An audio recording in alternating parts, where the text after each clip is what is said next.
आप देख रहे हैं ENI live next generation media.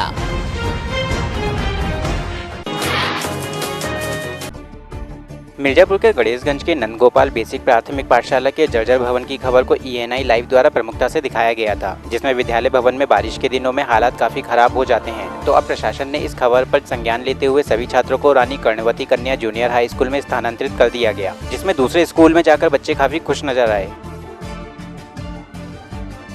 एक विद्यालय है जिसमें बिल्डिंग और भवन बहुत क्षतिग्रस्त है और उसमें पानी टपक रहा है। मैंने बेसिक शिक्षा अधिकारी को आदेश दिया है कि तत्काल विद्यालय में चला जाए।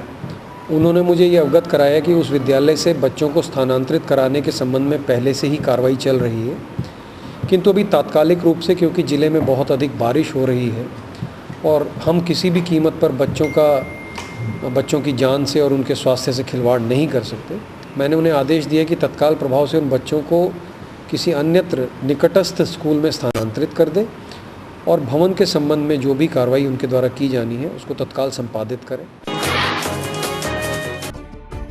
आगरा पुलिस ने 2 नामचीन सराफों को अपहरणकर्ताओं से मुक्त करा लिया। तो बता दें कि झांसी से अगवा किए गए दोनों सराफों को मुक्त करने के लिए बदमाशों ने परिजनों से 30 करोड़ की फिरौती मांगी थी। तो पुलिस को जब जांच के दौरान बदमाशों की रनिंग लोकेशन मिली तो मौके पर पहुंचे, जहां उनके और बदमाशों के बीच फायरिंग हुई, जिसके बाद दोनों सराफों को आजाद करा लिया गया। तो वहीं आरोपी भागने में सफल हो गए, जिनकी पुलिस खोजबीन कर रही है।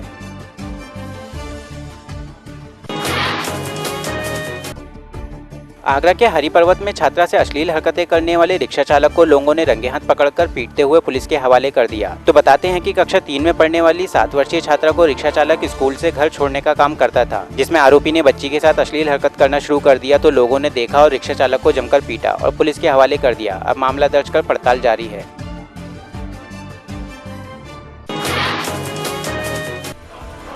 औरैया में पशु तस्करी की सूचना पर छापेमारी करने गई पुलिस टीम पर लोगों ने हमला कर दिया, जिसमें दरोगा सहित एक सिपाही घायल हो गए। तो दरोगा जी को सैफई रेफर कर दिया गया। तो घटना के संबंध में अजीतमल पुलिस ने इस कार्रवाई को अंजाम दिया था। अब आला अधिकारी सख्ती से कार्रवाई की बात को कहते हैं।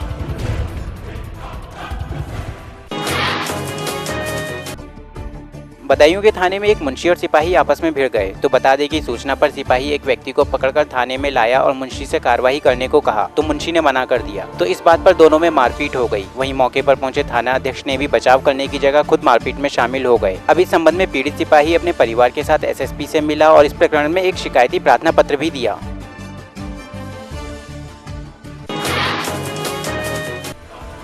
हाथरस में बाइक सवार बदमाशों ने एक प्राइवेट फाइनेंस कंपनी के कर्मचारी से 40,000 की लूट को अंजाम दिया, जिसमें कर्मचारी बैग में डेली कलेक्शन करके वापस आ रहा था, तभी इस वारदात को अंजाम दिया गया। तो अब पुलिस मामले को संदिग्ध बता रही है, वहीं पड़ताल जारी है।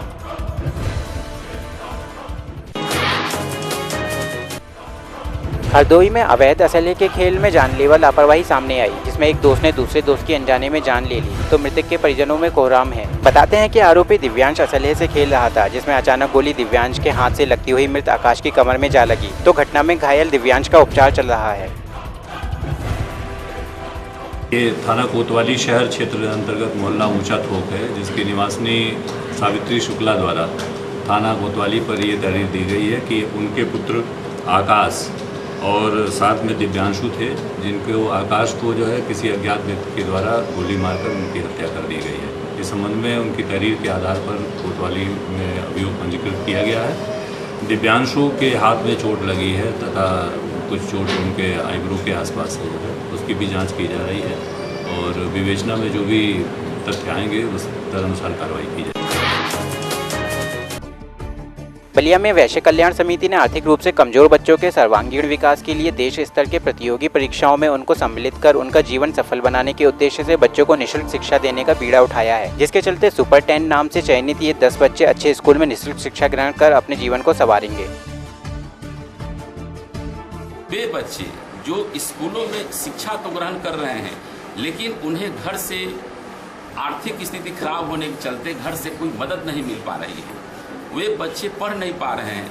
इसलिए मैंने सुपर 10 के नाम से कोचिंग खोला, जिसमें 10 बच्चों का सिलेक्शन किया और इस उम्मीद के साथ कि इन 10 बच्चों को हम लोग CBSE बोर्ड के देश के टॉप 10 में शामिल कराने का प्रयास करेंगे। इसी सोच के तहत मैंने ये काम किया है। प्रतापगढ़ के पट्टी कोतवाली क्षेत्र में बाइक से जा रहे एक दंपति को पुलिस की डायल 100 गाड़ी ने टक्कर मार दी, जिसमें दोनों को गंभीर चोटें आईं। तो वहीं महिला के साथ मौजूद बेटी को भी हल्की चोटें आईं, जिन्हें लोगों ने सामुदायिक केंद्र भेजा। वहीं घायलों के परिजनों के मुताबिक महिला गर्भवती है और उसकी हालत नाजुक है। प्रतापगढ़ में एक बच्चे की दर्दनाक मौत पर परिजनों ने शव को घर पर ही रखकर अफसरों के आने की मांग करने लगे। तो वहीं बता दें कि बालक जब कोचिंग पढ़ने जा रहा था तो कुछ लोगों ने उसकी हत्या कर दी। वहीं पुलिस ने इस मामले में 2 लोगों को नामजद किया है।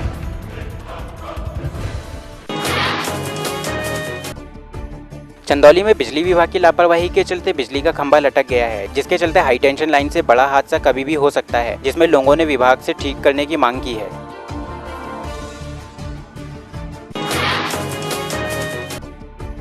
जौनपुर के बदलापुर में बहरीपुर विकास खंड में बीडीसी सदस्य पति सतीश उपाध्याय सहित ग्रामीणों की शिकायत पर ग्राम पंचायत की खुली बैठक को बुलाया गया, जिसमें पंचायत अधिकारी के साथ एडीओ व अन्य अधिकारी थे। तो यहां विकास कार्यों के सत्यापन के साथ राशन कार्ड में धांधली पाई गई, जिस पर हंगामा हो गया और पुलिस भी बुलानी पड़ी। वहीं ग्रामीणों ने प्रधान पर भ्रष्टाचार के आरोप भी लगाए।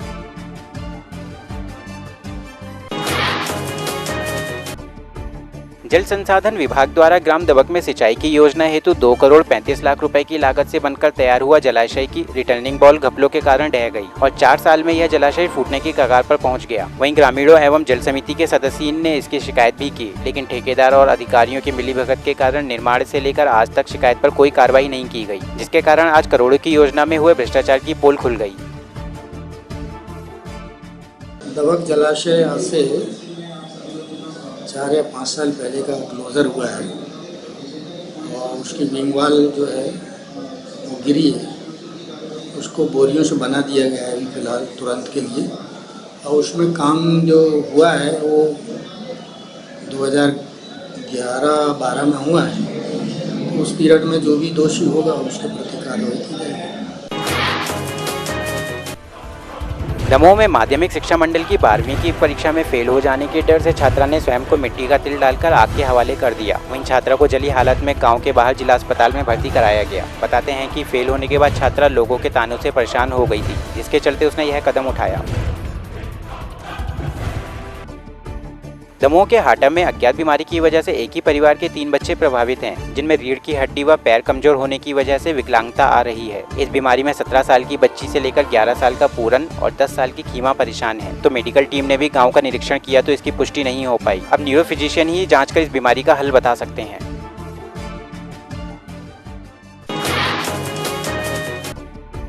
उमरिया में पुलिस ने बड़ी कार्रवाई अंजाम देते हुए 9 ट्रैक्टर ट्राली के साथ रेत उत्खनन एवं परिवहन करते पकड़ा। तो एसपी ने टीम भेजकर सेहरा में इस कार्रवाई को अंजाम दिया, जिसमें इन सभी 9 ट्रैक्टर ट्राली को जब्त किया गया। तो वहीं खनिज विभाग को कार्रवाई के निर्देश दिए गए।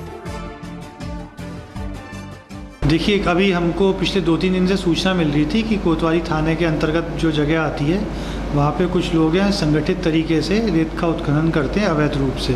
तो परसों भी टीम भेजी थी और कल टीम जो भेजी गई उसको सफलता मिली। 9 ट्रैक्टर ट्रॉली रेत सहित हमने जब्त किए हैं 102 में, और उसके अलावा भी हम आगे और प्रभावी कार्रवाई करेंगे। चाइल्ड सेफ सोसाइटी की तरफ से सरायनागा के सरपंच करणबीर बराड़ की मदद से सरायनामा को बाल विवाह मुक्त किया गया। इस सिलसिले में गांव सरायनामा और नजदीक गांव के नौजवानों ने मिलकर एक मोटरसाइकिल रैली का आयोजन किया, जिसमें यह रैली गांव सरायनागा से शुरू होकर डीसी दफ्तर में जाकर समाप्त हुई। इस मौके पर सरायनागा गांव के आसपास करीब 200 नौजवानों ने इस रैली में भाग लिया और रैली को कामयाब किया।